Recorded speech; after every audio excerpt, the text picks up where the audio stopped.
I threw all caution to the winds. At 9 o'clock in the morning, we would have, you know what a nip of brandy is? I would have my nip of brandy, would have his nip of brandy, and we would drink it in the toilet. 9 in the morning, right? And by this time of the day, we were all smashed. I mean, totally smashed. And when I say all, I mean up to the editor of the newspaper.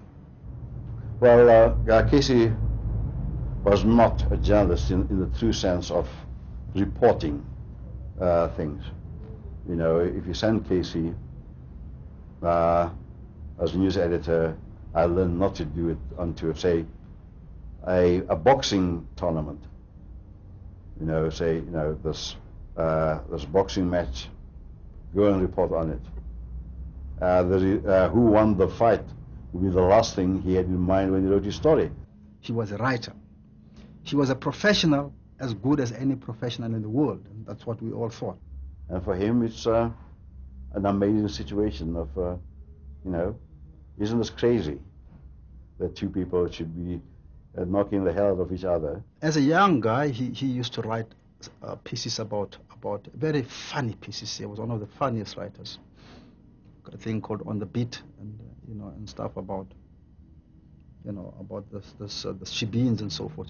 He just came back with his own stuff and wrote it, and we published it because it was not only amusing but also perceptive about the life, or a facet of the life we're leading.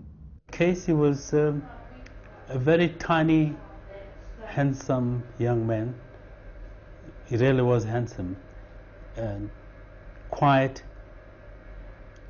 and he was very observant. He had a lot of humor,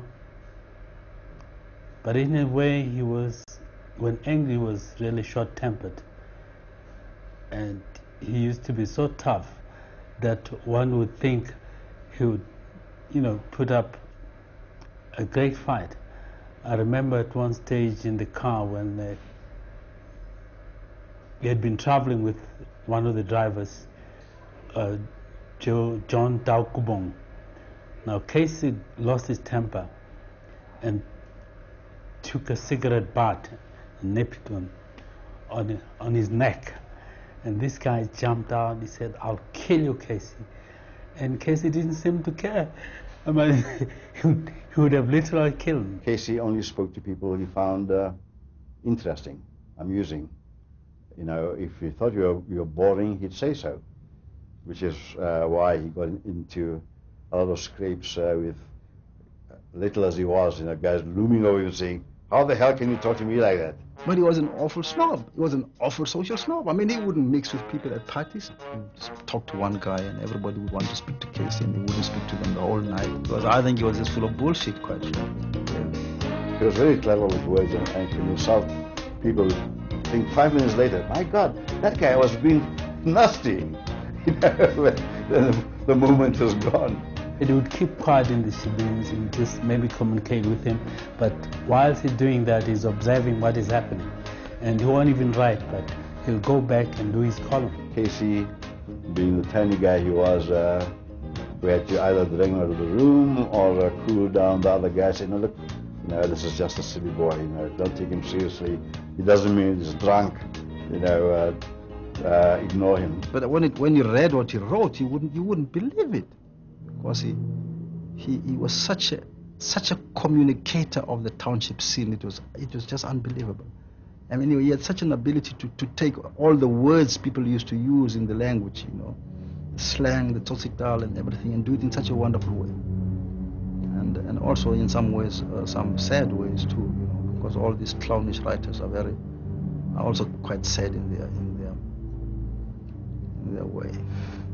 He used to write these stories about the bug, you know, this bug stuff, and very sad stuff about bugs who get fat and then you squash them and kill them. And I mean, there is a sense of an almost shuddering pain inside the guy when he wrote it, but it was so.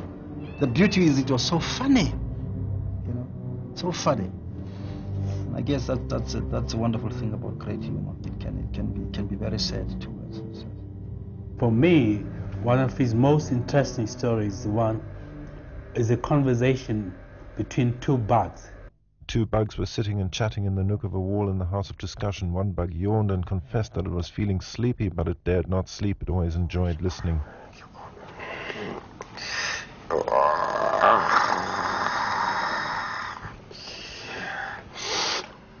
Do you believe in evolution? Yes. Why ask? Well, I was just thinking. Last night I bugged that chap. Calls himself president. Yes. Yes, his blood is flowing in my veins. So I'm his blood relation, in a way. Maybe some centuries to come, I might even evolve into a human being. And who knows, I might be elected president too. What will you do when you're elected president? I will make laws. Humane and human laws. Nothing but laws. Oh, so it means you'll forget your bug brothers. Even me, eh? No, chum. Yes, I will appoint a minister of squalor, whose sole business will be to see to it that every human being stays dirty. Yes. I will ban all disinfectants, encourage bug immigration, Yes. and tighten up on emigration. Anyone who disagrees with me, even on a small matter such as the weather, will be named a bugamist and banished to a concentration camp for an indefinite period. Excuse me. By bugs. I will make such laws, will build me a monument after I'm dead for being the one bug who fought relentlessly to uphold bug supremacy. You would escape criticism from other democratic countries if you carried on like that. Woe unto those that dared point a finger at me. I would of necessity have to be tough. After all, my problems would be unique. What with a president who was once a bug? Oh, stop talking like a human being and let's sleep. Wake me up at midnight. Yes.